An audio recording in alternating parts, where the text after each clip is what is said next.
28년을 함께 산 남편이 죽기 직전 떨리는 손으로 아내에게 낡은 종이 한 장을 건넸습니다. 이건 꼭 혼자 가야 해. 아무한테도 말하지 말고. 그 종이에는 서툴게 그린 지도와 함께 붉은 펜으로 큰 X표가 그어져 있었습니다. 평생 말 한마디 없던 남편이 마지막에 남긴 이 미스터리한 장소는 과연 무엇일까요? 장례식이 끝나자마자 시댁 식구들은 차갑게 돌변했습니다. 이제 정리해야지. 동수 명의로 된 건 다 정리해야 돼. 집에서 쫓겨난 아내는 남편의 마지막 부탁을 따라 그 낯선 곳으로 향했습니다. 하지만 그곳에서 그녀가 발견한 것은 상상도 못한 놀라운 진실이었습니다. 과연 무뚝뚝했던 남편이 마지막에 남긴 것은 무엇이었을까요? 안녕하세요. 저는 28년 동안 결혼 생활을 해온 평범한 주부 혜진입니다. 남편과 저는 그동안 정말 조용하게 살아왔어요. 큰 다툼도 없었지만 특별히 달콤한 말을 주고받는 사이도 아니었죠. 그냥 담담하게 각자의 자리에서 묵묵히 살아온 부부였습니다. 하지만 얼마 전 남편이 세상을 떠나면서 제 인생이 완전히 뒤바뀌었어요. 그 사람이 마지막에 남긴 한 장의 종이 때문에 말이죠. 지금 생각해보면 정말 믿기 어려운 일들이 연달아 일어났어요. 28년을 함께 살면서도 몰랐던 남편의 진심을 뒤늦게 알게 되었거든요. 오늘은 그 이야기를 여러분께 들려드리고 싶습니다. 아마 끝까지 들으시면 깜짝 놀라실 거예요. 병실 안은 숨이 막힐 정도로 조용했습니다. 기계음만이 단조롭게 울려 퍼지고 있었죠. 동수는 창백한 얼굴로 침대에 누워 있었고 그의 손은 이미 얼음처럼 차가워져 있었습니다. 혜진은 남편의 손을 꼭 잡고 있었어요. 28년을 함께 살아온 그 손이 이렇게 가벼울 줄은 몰랐습니다. 순간 가슴 깊은 곳에서 뭔가가 툭 하고 끊어지는 느낌이었어요. 동수야, 괜찮아? 혜진의 목소리는 떨리고 있었습니다. 하지만 동수는 대답하지 않았어요. 그저 희미하게 눈을 뜰 뿐이었죠. 그때였습니다. 동수가 간신히 손을 움직여 주머니에서 뭔가를 꺼냈어요. 구겨진 종이 한 장이었습니다. 그의 손은 심하게 떨리고 있었죠. 이건 꼭 혼자 가야 해. 동수의 목소리는 거의 들리지 않을 정도로 작았습니다. 혜진은 귀를 바짝 대고 들어야 했어요. 뭐라고? 무슨 소리야? 여기로. 혼자 가봐. 아무한테도 말하지 말고. 동수는 마지막 힘을 다해 종이를 혜진의 손에 쥐어줬습니다. 그리고는 천천히 눈을 감았어요. 그것이 그의 마지막 말이었습니다. 혜진은 멍하니 종이를 바라봤어요. 마음이 온통 하얗게 변해버린 것 같았습니다. 손바닥 위에 작은 종이가 갑자기 엄청나게 무겁게 느껴졌죠. 종이를 펼쳐보니 볼펜으로 대충 그린 지도가 나타났습니다. 선은 삐뚤빼뚤했고 글씨는 떨리는 손으로 쓴 게 분명했어요. 지도 끝에는 붉은 펜으로 큰 X표가 쳐져 있었습니다. 여기로 혼자 가봐. 떨리는 글씨로 적힌 그 한 줄을 보는 순간 혜진의 눈에서 눈물이 주르륵 흘러내렸습니다. 동수와 혜진은 28년을 함께 살았습니다. 하지만 그들의 결혼 생활은 결코 달콤하지 않았어요. 동수는 말이 정말 없는 사람이었거든요. 사랑해. 그런 말은 한 번도 해본 적이 없었습니다. 생일을 챙겨준 적도 없었고 기념일을 기억한 적도 없었죠. 동수에게는 그런 것들이 전부 귀찮은 일이었나 봅니다. 혜진이 한 번은 용기를 내어 물어본 적이 있었어요. 나 당신한테 의미 있는 사람이긴 해? 그때 동수가 뭐라고 대답했는지 아시나요? 너 없으면 나 뭐 먹고 사냐? 혜진은 그 말을 듣고 웃었습니다. 하지만 그 웃음 뒤에는 깊은 슬픔이 숨어 있었어요. 그날 밤 혜진은 혼자서 정말 많이 울었습니다. 두 사람에게는 아이가 없었어요. 그것은 혜진 때문이었습니다. 병원에서 진단받은 결과 혜진은 아이를 갖기 어려운 몸이었거든요. 그 사실을 알게 된 날 혜진은 동수에게 조심스럽게 물었습니다. 당신 괜찮아? 정말 괜찮은 거야? 동수는 잠시 침묵했어요. 그러다가 담담하게 말했습니다. 너 하나면 됐지. 그 순간 혜진의 마음속에서 뭔가가 무너져 내렸습니다. 고마운 마음과 미안한 마음이 한꺼번에 밀려왔어요. 그날 밤도 혜진은 혼자서 한참을 울었습니다. 그것이 혜진이 동수 품에서 온 마지막이었어요. 시간이 흘렀습니다. 혜진은 요양보호사 자격증을 땄어요. 의미 있는 일을 하고 싶었거든요. 어르신들을 돌보면서 보람도 느끼고 그랬죠. 하지만 몇 년 전 교통사고로 허리를 다치면서 일을 그만둘 수밖에 없었습니다. 집에만 있게 된 혜진에게는 외로움이 더욱 깊어졌어요. 그 무렵부터 동수의 행동이 이상해지기 시작했습니다. 늘 정시에 들어오던 그가 늦게 들어오기 시작한 거예요. 어디 갔다 와? 혜진이 물어봐도 동수는 시원한 대답을 하지 않았습니다. 회식이야. 처음에는 그렇게 대답했어요. 하지만 시간이 지나면서 아예 이유도 말하지 않게 되었습니다. 어디 가는 거야? 좀 볼 일 있어. 그게 전부였어요. 혜진은 마음이 불안해졌습니다. 혹시 다른 여자가 있는 건 아닐까? 아니면 빚이라도 생긴 건 아닐까? 하지만 묻지 않았어요. 그들 부부는 원래 그런 사이였거든요. 서로 깊이 캐묻지 않고 그냥 참고 사는 사이. 각자의 영역을 존중한다고 생각했지만 사실은 서로에게 관심이 없었던 건지도 모르겠어요. 어느 날부터 동수가 기침을 하기 시작했습니다. 처음에는 가벼운 감기인 줄 알았어요. 하지만 시간이 지나도 낫지 않았습니다. 병원 좀 가봐. 혜진이 걱정스럽게 말했지만 동수는 고개를 저었어요. 감기야. 별거 아니야. 하지만 동수의 얼굴은 점점 야위어 갔습니다. 밥도 제대로 먹지 않았고 눈 밑에는 까만 그림자가 깊어져 갔어요. 결국 혜진이 억지로 병원에 데려갔습니다. 검사 결과는 충격적이었어요. 말기 폐암입니다. 의사의 말이 귀에 들린 순간 혜진은 그 자리에서 무너져 버렸습니다. 왜 이제야 말해? 왜 혼자서 그런 걸 참고 있었어? 혜진은 동수를 향해 소리쳤어요. 하지만 동수는 아무 말도 하지 않았습니다. 그저 고개를 돌리고 창밖을 바라볼 뿐이었죠. 그 순간 혜진은 깨달았어요. 동수가 늦게 들어오던 이유를, 혼자서 뭔가를 준비하고 있었던 이유를. 그 후부터는 병원에서 살다시피 했습니다. 혜진은 회사를 그만두고 하루 종일 병실에서 동수를 돌봤어요. 밥을 챙기고 약을 챙기고 시트를 갈고. 동수의 손은 점점 말라갔습니다. 하지만 혜진은 매일 그 손을 꼭 잡았어요. 28년 동안 제대로 잡아본 적 없던 그 손을. 혜진아. 죽기 전날 밤 동수가 혜진을 불렀습니다. 말도 잘 못하는 상태였는데도 간신히 입을 열었어요. 왜? 뭐가 필요해? 혜진은 동수의 침대 곁으로 다가갔습니다. 동수는 떨리는 손으로 주머니에서 종이 한 장을 꺼냈어요. 이건 꼭 혼자 가야 해. 동수의 목소리는 거의 속삭임에 가까웠습니다. 뭐야? 이게 뭐야? 아무한테도 말하지 말고. 동수는 마지막 힘을 다해 종이를 혜진의 손에 쥐어줬습니다. 그의 눈에는 간절함이 가득했어요. 약속해줘. 꼭 혼자 가야 해. 혜진은 고개를 끄덕였습니다. 무엇인지 알 수 없었지만 그것이 동수의 마지막 부탁이라는 걸 알 수 있었거든요. 알았어. 약속할게. 동수는 안도의 표정을 지었습니다. 그리고 천천히 눈을 감았어요. 그것이 정말 마지막이었습니다. 혜진은 동수의 손을 놓지 못했어요. 아직 따뜻함이 남아있는 그 손을. 28년을 함께 살면서도 이렇게 오래 손을 잡고 있어 본 적이 없었습니다. 미안해, 동수야. 내가 더 잘해줄 걸 그랬어.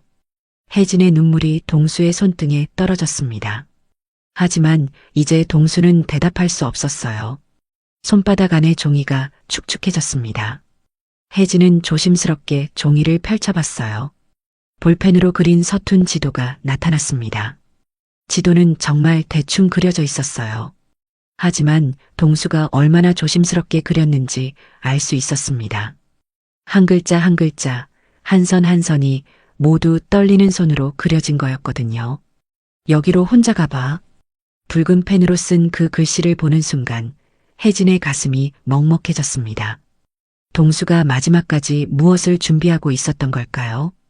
왜 꼭 혼자 가야 한다고 했을까요? 밤이 깊어갔습니다. 병실은 조용했고 동수는 영원히 잠들어 있었어요. 혜진은 그 작은 지도를 가슴에 꼭 안고 있었습니다. 28년 만에 받은 동수의 마지막 선물이었어요. 장례식이 끝나자마자 시댁 식구들의 태도가 완전히 바뀌었습니다. 장례식장에서 나오는 혜진을 향해 시어머니가 차갑게 말했어요. 이제 정리해야지. 동수 명의로 된 건 다 정리해야 돼. 혜진은 순간 몸이 얼어붙는 느낌이었습니다. 남편을 떠나보낸 지 겨우 몇 시간도 안 지났는데 벌써 이런 얘기를 하다니. 어머니, 그게 무슨. 너도 이제는 그만 비켜줘야지. 동수 없으면 우리 가족이 아니야. 시동생도 거들었어요. 목소리에는 냉정함이 가득했습니다. 형수, 이해하시죠? 이제 다른 길을 가셔야 해요. 혜진의 가슴이 쿵하고 내려앉았습니다. 28년을 한 가족으로 살아왔는데 이제는 남이라는 거였어요. 아무 말도 할 수 없었습니다. 집으로 돌아와 짐을 싸는 동안 혜진의 마음은 텅 비어 있었어요. 옷가지들을 가방에 넣으면서도 손이 떨렸습니다. 정말 이렇게 끝나는 걸까요? 그때 동수가 남긴 종이가 눈에 들어왔어요. 구겨진 그 작은 지도를 다시 펼쳐봤습니다. 눈물도 나지 않았어요. 그냥 동수가 남긴 마지막 말, 그걸 확인해야겠다는 생각뿐이었습니다. 지도를 자세히 들여다봤어요. 주소는 강원도 바닷가 근처였습니다. 그들이 함께 살아온 동네와는 전혀 상관없는 곳이었어요. 혜진은 그곳을 한 번도 가본 적이 없었고 동수 역시 그런 곳 이야기를 한 적이 없었습니다. 왜 거기로 가라고 했을까? 혼잣말을 중얼거리며 혜진은 가방을 메었어요. 갈 곳도 마땅하지 않았습니다. 그렇다면 동수가 마지막으로 남긴 그 장소라도 확인해 보자는 생각이 들었어요. KTX역까지 가는 길이 참 멀게 느껴졌습니다. 기차 안에서 혜진은 창밖을 바라봤어요. 스쳐 지나가는 풍경들이 모두 낯설게 보였습니다. 마치 다른 세상으로 가는 것 같았어요. 강원도에 도착한 후에도 갈 길이 멀었습니다. 버스를 2번이나 갈아타야 했어요. 시내버스마저 하루에 몇 번 다니지 않는 외딴 마을이었습니다. 정말 여기가 맞나? 혜진은 지도를 다시 한번 확인했어요. 겨울 안개가 자욱한 시골 마을이었습니다. 사람의 기척도 거의 느껴지지 않았어요. 버스에서 내려 한참을 걸었습니다. 발걸음이 점점 무거워졌어요. 혹시 아무것도 없으면 어떡하지? 다 내 착각이면 어떡하지? 마음속에서 불안감이 커져갔습니다. 드디어 지도 끝에 X표가 가리키는 곳에 도착했어요. 낡은 철문 하나가 덩그러니 서 있었습니다. 문 위에는 녹이 슬어 있었고 오래된 자물쇠가 걸려 있었어요. 여기가 맞겠지? 혜진의 손이 심하게 떨렸습니다.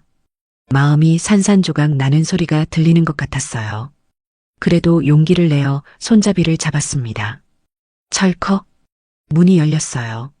자물쇠는 겉으로만 잠겨 있었던 거였습니다.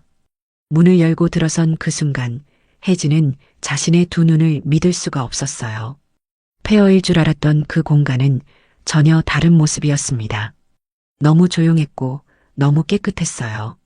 마치 누군가 매일 청소라도 하고 있는 것처럼 먼지 한 톨 없는 바닥이었습니다. 왼쪽 벽에는 작은 책상이 하나 놓여 있었고 그 위에는 투박한 철제 상자가 덩그러니 놓여 있었어요. 그런데 가장 놀라운 건 벽에 걸린 액자였습니다. 그 안에는 혜진이 가장 좋아하던 풍경 사진이 있었어요. 예전에 혜진이 이런 곳에서 살고 싶다고 했던 바로 그 사진이었습니다. 무릎이 툭 꺾였어요. 혜진은 그 자리에 주저앉고 말았습니다. 저도 모르게 흐느낌이 터져 나왔어요. 이게 뭐야? 이게 대체 뭐야? 그 안에는 동수의 손길이 고스란히 담겨 있었습니다. 조명 하나하나 벽면의 단열재, 손으로 직접 고른 듯한 나무 바닥까지 하나부터 열까지 혜진이 평소에 좋아한다고 했던 것들로만 꾸며져 있었어요. 혜진이 평소에 싫다고 했던 자재는 단 한 군데도 없었습니다. 형광등 대신 따뜻한 노란 조명, 차가운 타일 대신 부드러운 나무 바닥, 혜진이 좋아한다고 했던 모든 것들이 그곳에 있었어요. 언제 이런 걸 다 준비한 거야? 가슴이 벅차오르면서도 서러웠습니다. 그 사람한테 말 한마디라도 더 들었으면 좋았을 텐데. 괜히 나 혼자 이런 걸 마주하니까 너무 억울했어요. 그때 휴대폰이 울렸습니다. 발신자는 시어머니였어요. 혜진의 가슴이 철렁 내려앉았습니다. 혜진아, 어디니? 지금 어디 있는 거야? 시어머니의 목소리에는 의심이 가득했어요. 집에 좀 있었어요. 거짓말하지 마. 너 그 창고 같은 데 간 거지? 혜진은 순간 말문이 막혔습니다. 어떻게 알았을까요? 누가 말했을까요? 동수 그놈이 마지막에 무슨 짓을 한 건지 이제 다 알아야겠어. 그 재산 우리 가족 몫이야. 너 혼자 가져갈 생각하지 마. 그 순간 혜진의 온몸에 소름이 돋았어요. 동수가 죽은 지 며칠이나 지났다고 벌써 이런 얘기를 하다니. 어머니, 그건 아직 아무것도 아니긴 뭐가 아무것도 아니야. 거기 내 이름으로 뭐가 있다고 걔가 마지막으로 무슨 짓을 한 건지 똑똑히 밝혀야 돼. 통화가 끊어지자마자 또 전화가 왔어요. 이번에는 시동생이었습니다. 형수, 거기 지금 위치 보내요. 변호사랑 같이 갈 거니까. 변호사까지요. 혜진의 머리가 어지러웠습니다. 이게 도대체 무슨 일이에요? 형이 뭘 숨기고 있었는지 확인해야죠. 형수도 아실 거 아니에요. 혜진은 전화를 끊었어요. 손이 부들부들 떨렸습니다. 동수가 마지막까지 숨기려 했던 건 이걸까요? 아니면 이걸 지키려 했던 걸까요? 그 사람은 왜 혜진에게 혼자 가야 한다고 했을까요? 눈앞이 흐려졌습니다.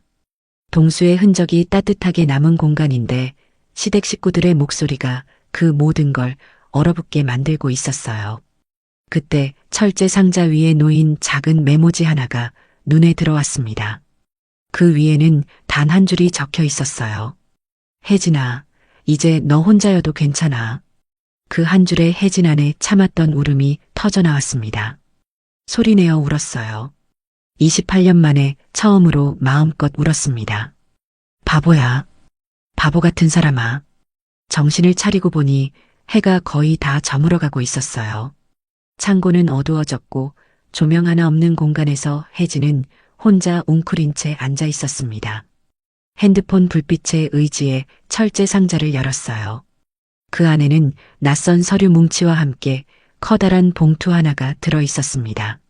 봉투 겉면에는 정자로 또박또박 적힌 글씨가 있었어요. 박혜진 앞으로. 제 이름이었습니다. 제 이름이 그토록 따뜻하게 적혀 있는 걸 정말 오랜만에 봤어요. 손끝이 떨려 봉투를 열었습니다.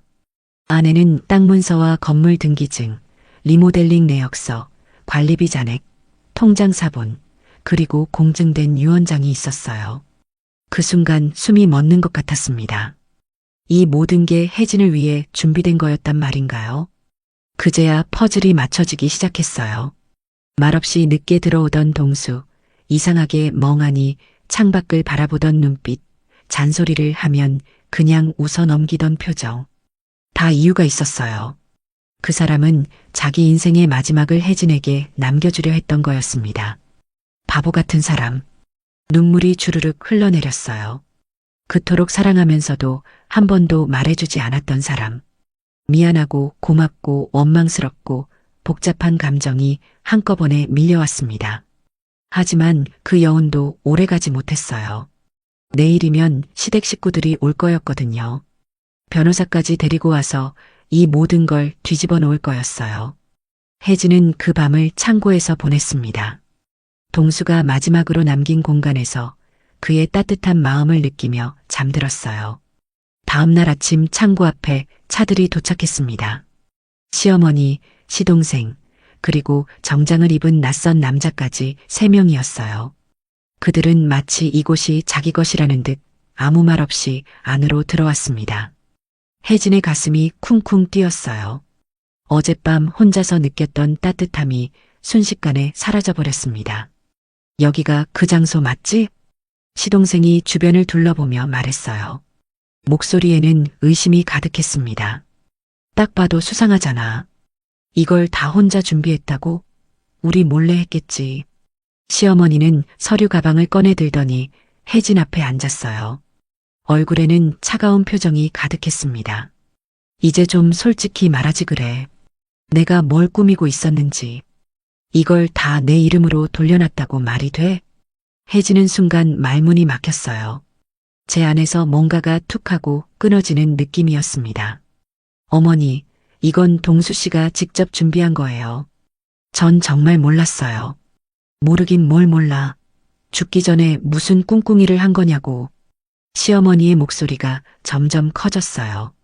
변호사도 확인하러 왔으니까 이 서류들 다 넘기라고 했습니다. 그 말에 혜진도 모르게 벌떡 일어섰어요. 그 사람 뜻이에요. 마지막으로 남긴 뜻을 왜 이렇게 짓밟으세요?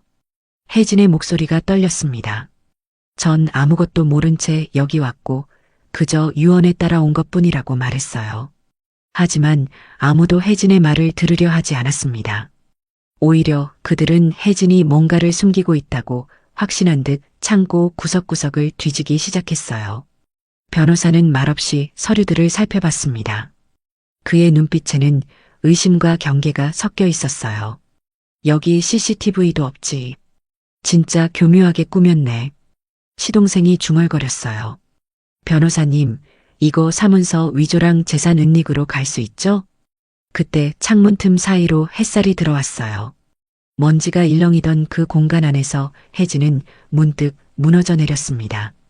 이 사람들한테 이 따뜻한 공간은 그냥 돈이구나. 혜진이 울고 있든 동수의 마음이 담겨 있든 상관없는 거였어요. 이 창고가 얼마나 조심스럽게 세심하게 준비됐는지 그들은 아무것도 느끼지 못했습니다. 그 순간 정말 절망스러웠어요. 이 아름다운 공간이 누군가에겐 단지 재산일 뿐이라는 게, 그리고 혜진 혼자 그 사람의 진심을 끌어안고 있다는 게. 어둠 속에서 무릎을 꿇은 채 혜진은 조용히 되뇌었습니다. 당신은 왜 나한테 이런 걸 남긴 거야? 다음날 혜진은 변호사를 찾아갔어요. 동수가 남긴 유언장이 진짜인지, 이 모든 게 법적으로 문제가 없는지 확인받고 싶었거든요. 변호사는 유언장을 펼쳐보고는 잠시 눈을 감았습니다. 그리고 조용히 말했어요. 이건 아주 정식으로 공증된 유언입니다. 사모님 앞으로 명예 이전이 이미 끝난 상태고요. 혜진의 가슴이 쿵하고 내려앉았어요. 리모델링 비용까지 포함된 정산 내역도 다 남아있네요. 이걸 뒤집기는 쉽지 않을 거예요. 그 순간 혜진도 모르게 눈물이 와락 쏟아졌습니다. 그 사람은 이 모든 걸 혼자 준비했어요.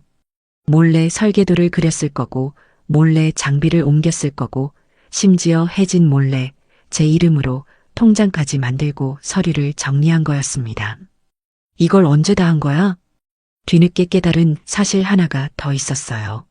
집에서 사라졌던 낡은 작업 가방, 한동안 찾지 못했던 수첩 하나. 알고 보니 다 이 일을 위해 사라졌던 거였습니다. 변호사가 말했어요. 이 수첩을 보시면 날짜별로 정리된 메모가 빼곡히 적혀 있어요. 재료 구매일, 시공업체 방문일, 공증 일정까지 완벽할 정도로 준비된 흔적이에요. 혜진은 다시 창고로 돌아와 그 공간을 꼼꼼히 둘러봤습니다. 작은 책상 서랍을 열자 메모지와 사진들이 나왔어요. 사진 속에는 동수가 목공을 하는 모습, 페인트 칠을 하는 모습이 있었습니다. 그리고 익숙한 여자의 뒷모습도 있었어요. 바로 혜진이었습니다. 혜진이 뒷정리하던 모습, 청소하던 모습, 그리고 아마 몰래 찍은 듯한 재미있게 웃는 얼굴까지. 낡은 앞치마를 입고 먼지를 털며 웃고 있는 사진을 보는데 숨이 멎는 줄 알았어요. 그 옆에는 이런 글이 적혀 있었습니다. 혜진이만 아는 공간, 세상에 단 하나뿐인 집. 그 밑에는 조그맣게 연필로 이렇게 쓰여 있었어요. 고생했다. 미안하다. 그리고 사랑한다.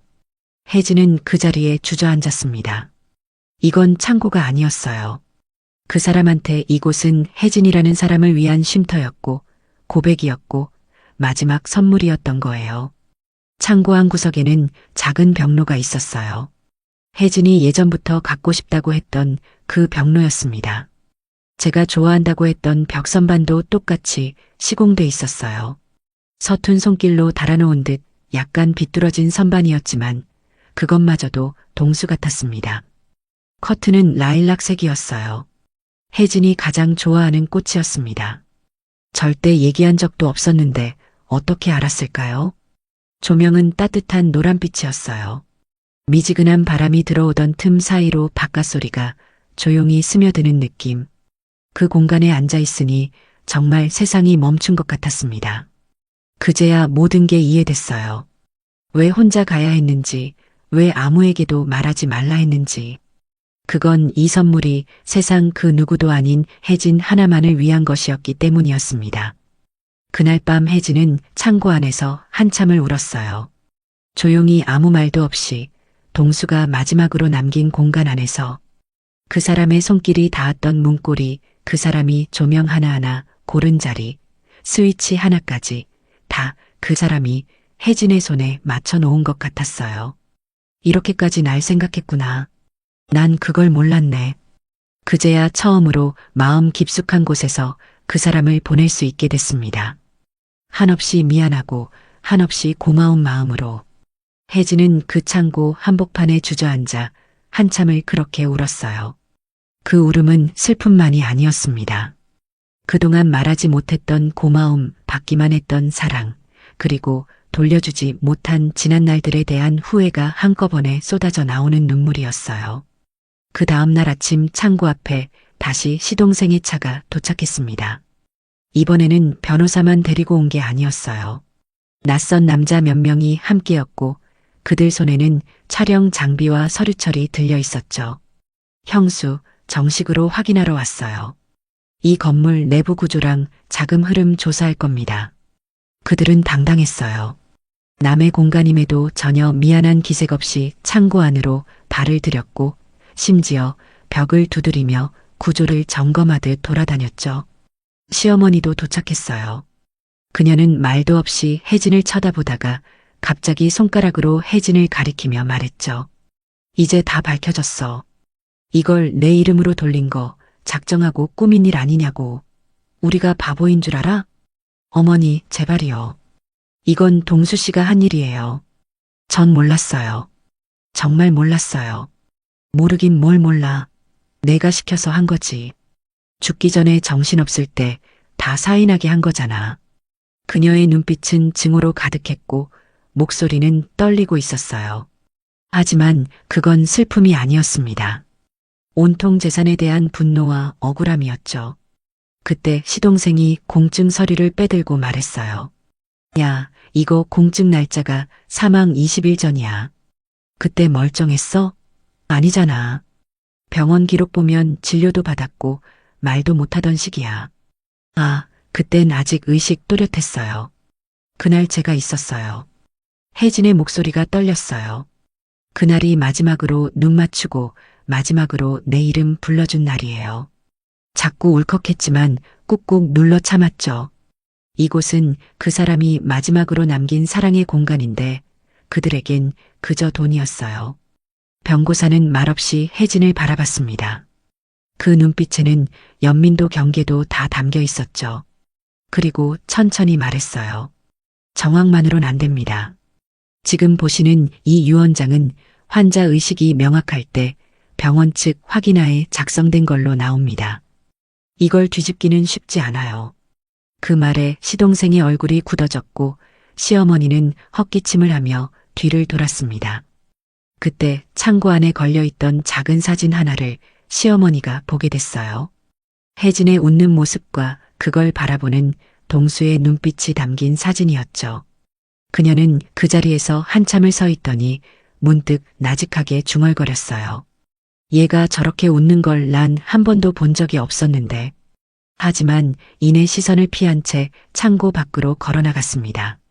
남은 사람들도 하나둘 뒤따라 나갔고 혜진은 홀로 그 자리에 남았어요. 며칠 뒤 뜻밖의 전화가 걸려왔습니다. 발신자는 시동생이었어요. 혜진은 순간 마음이 움츠러들었습니다. 또 무슨 일로 전화를 한 걸까요? 형수, 잠깐 시간 괜찮으세요? 저 한번 뵙고 싶어서요. 처음 듣는 낮고 조심스러운 목소리였습니다. 전에 들었던 차가운 톤과는 완전히 달랐어요. 혜진은 망설였습니다. 하지만 뭔가 달라진 느낌이 들어서 만나보기로 했어요. 창고 근처 작은 찻집에서 시동생을 만났습니다. 그는 예전과는 다르게 단정한 셔츠 차림이었고 눈 밑에는 피곤한 그림자가 드리워져 있었어요. 커피를 한 모금 마시고 잠시 침묵하더니 조용히 말했습니다. 형수, 아니 혜진 씨, 저희가 너무 심했죠. 그땐 진짜 그럴 줄 몰랐어요. 혜진은 말없이 고개만 끄덕였어요. 그가 무슨 말을 하려는지 들어보고 싶었거든요. 사실 어제 아버지한테 크게 혼났어요. 동수형 유품 중에 USB 하나가 나왔거든요. 혜진의 가슴이 덜컥 내려앉았습니다. 거기에 영상이 하나 있었는데 형이 말하더라고요. 혜진이한테는 절대 건들지 말라고. 그 공간은 혜진이 거라고. 시동생의 목소리가 떨렸어요. 형 유언이 영상으로도 남아 있었어요. 가슴이 덜컥 내려앉더라고요. 영상이요? 혜진도 모르게 물어봤습니다. 그걸 보고 나니까 제가 너무 부끄럽더라고요. 어떻게 형이 그런 상황에서도 형수 걱정을 했을까 싶어서 전 그냥 돈 생각만 했고요. 그의 눈이 붉어졌어요. 혜진이 그동안 보지 못했던 진심이 그 속에 담겨 있었습니다. 형이 진짜 혜진 씨를 많이 사랑했더라고요. 저희도 이제 알겠어요. 그동안 죄송했습니다. 진심으로요. 그날 시동생은 두 손을 모으고 진심 어린 사과를 했습니다. 혜진은 울컥하는 마음을 꾹 눌러 참았어요. 그 후로 며칠이 지나고 이번에는 시어머니가 창고를 다시 찾았습니다. 무뚝뚝하게 문 앞에 서 있던 그녀는 오래된 외투를 여미며 말했어요. 혹시 안에서 잠깐 이야기 좀 할 수 있을까? 혜진은 문을 열었고 그녀는 조용히 안으로 들어왔습니다. 내부를 한참 둘러본 뒤 동수의 사진 앞에서 가만히 섰어요. 얘가 이렇게까지 할 줄은 몰랐네. 시어머니의 목소리가 작아졌습니다. 나한테 한 번도 이런 말 한 적 없었는데 그걸 다 너한테 남겼다는 게 그게 처음엔 미웠어. 그녀의 눈가에 물기가 맺혔어요. 근데 이제는 조금 알 것도 같아. 혜진은 조용히 그녀 옆에 섰고 아무 말 없이 함께 서 있었습니다. 잠시 후 그녀가 혜진의 손을 잡았어요. 혜진아, 미안했다. 지금이라도 내가 내 딸이면 좋겠다는 생각이 들어. 그 말에 혜진도 눈물이 와락 쏟아졌습니다. 그렇게 그들은 서로를 향해 처음으로 진심을 꺼냈어요. 그날 이후 시어머니는 종종 창고를 들렀고 시동생도 연락을 이어왔습니다. 그들의 태도는 예전과는 완전히 달라져 있었어요. 시간이 흘렀습니다. 계절이 한 바퀴 돌아 동수가 떠난 지 어느덧 1년이 되어가고 있었어요. 창고는 이제 혜진의 일상의 일부가 되었고 혜진은 이 공간을 쉼터라는 이름으로 다시 열었습니다. 누구든 마음이 지친 날 조용히 들릴 수 있는 작은 공간으로 만든 거예요. 그 사람의 손길이 남아있는 이곳에서 또 다른 누군가에게도 따뜻함을 전해주고 싶었습니다. 처음에는 지인 몇 명만 다녀갔어요. 하지만 입소문이 나면서 하나둘 찾아오는 사람들이 늘었습니다. 대부분은 혜진처럼 뭔가를 잃었거나 상처를 안고 있는 분들이었어요. 여긴 참 이상하게 편하네요. 어느 할머니가 말씀하셨어요. 아무 말 안 해도 눈물이 나는 곳이네요. 그 말들이 혜진에게 위로가 되었습니다. 이곳은 더 이상 혼자의 공간이 아니었고 동수가 남긴 따뜻함이 이어지는 공간이었으니까요. 시어머니는 이따금 손수 만든 반찬을 들고 와서 어르신들과 나눠 먹기도 했어요. 시동생은 주말마다 작은 봉사활동을 하며 혜진을 도와줬습니다. 어느 날에는 이런 말도 들었어요. 형수, 형이 이걸 봤으면 얼마나 좋아했을까요? 진짜 감동받았을 거예요. 혜진은 웃으며 대답했죠. 그 사람은 말 안 해도 다 알고 있었을 거야. 그리고 그날 밤 혜진은 오랜만에 동수의 사진 앞에 앉았어요. 촛불 하나 켜고 조용히 그의 목소리를 떠올렸습니다. 여기로 꼭 혼자 가봐. 그 말이 이제는 아프지 않았어요. 오히려 든든했습니다. 그 말 덕분에 혜진이 다시 살아갈 용기를 냈으니까요. 당신 말대로 혼자 갔고, 혼자 울었고, 혼자 일어났어. 그리고 지금은 혼자 아니야. 혜진은 조용히 눈을 감았습니다. 창밖에는 별이 가득했고 바람은 창고 창문을 가볍게 흔들고 있었어요. 요즘 혜진에게는 새로운 일상이 생겼습니다. 아침에 일어나면 창고로 와서 청소를 하고 찾아오는 사람들을 맞이해요. 때로는 함께 차를 마시기도 하고 때로는 말없이 앉아 있기도 합니다.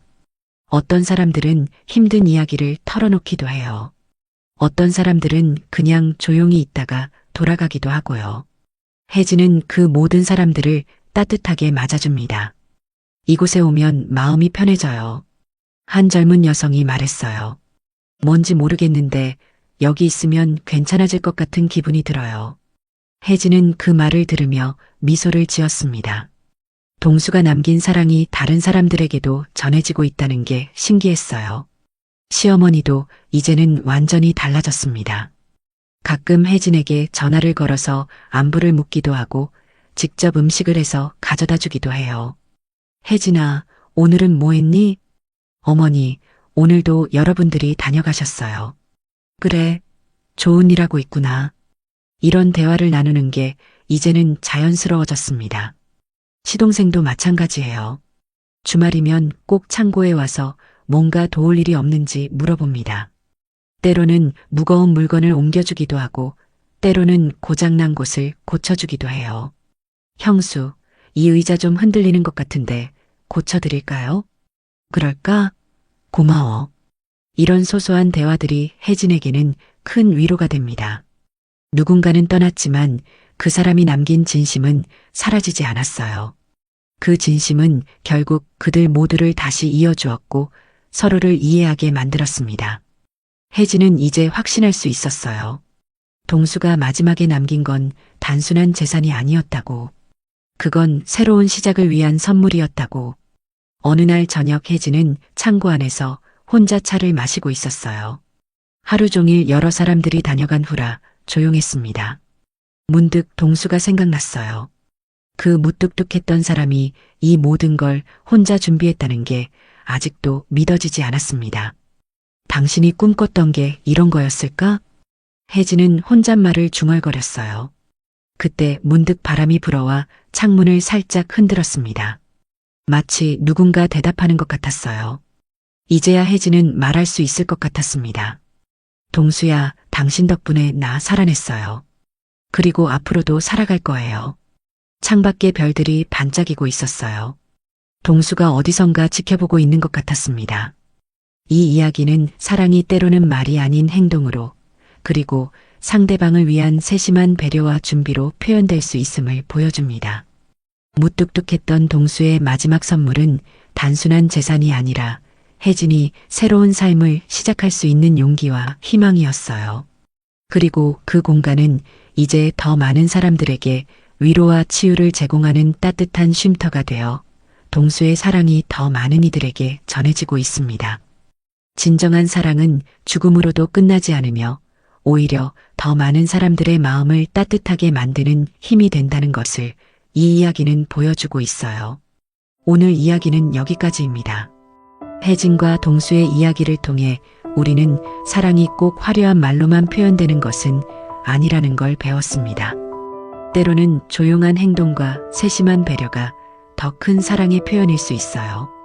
동수는 평생 사랑해라는 말 한 번 하지 않았지만 마지막에 남긴 그 공간에는 28년간 쌓인 진심이 고스란히 담겨 있었거든요.